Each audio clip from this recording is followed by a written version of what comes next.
So thank you and welcome again, Dr. Peter Gikonyo, your financial investment expert. And today I want us to diverge slightly away from investment and talk about the housing issue within the country. The government has tried to take a little bit of initiative of creating the affordable housing projects to be able to solve this problem. But I wanted to look at things differently from a private practitioner and see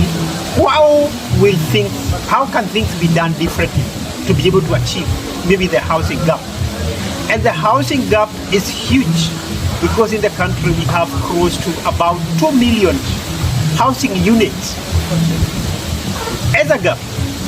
And from the government and the private players, we can only be able to construct about 50,000 against the intended target of about 200,000 units from year to year. And I was looking at the guy who I've been a fan of, a legendary boxer called Manpak Kuya from Philippines. And one of the interesting things that he was able to do, he was able to build 1,000 units back in his country, each costing about 2.6 million, and he was able to give them to the poor. Suppose we have 1,000 Manpak Kuya in the country, what can be done? But probably the government, you can only advise the government and the players within the industry to be able to solve the housing problem. Now, what are these interventions that which the government can be able to do to alleviate the problem? And the key component of the housing units is normally, one is land, two is the cost of building materials, number three is the workforce, and number four, there is professionals.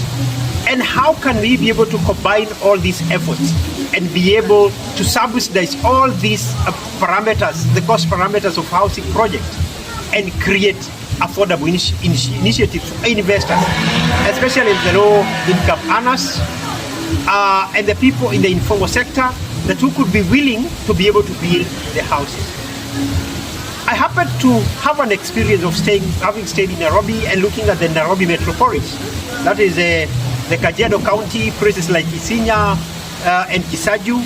There is a Muranga, the places like Makuyu. There is a Kiabu, all the way to the places where they have the coffee farms and the like. The Kajiado, we can go to places like called Kimuka. And the Machakos County, we have Mara, we have Kajiado, all places all the way to Athi River. So the first thing that the government would do is probably buy these properties. Like the East Africa Portland land was being sold just the other day. The government can take off this land and sell to the private investors. Of course,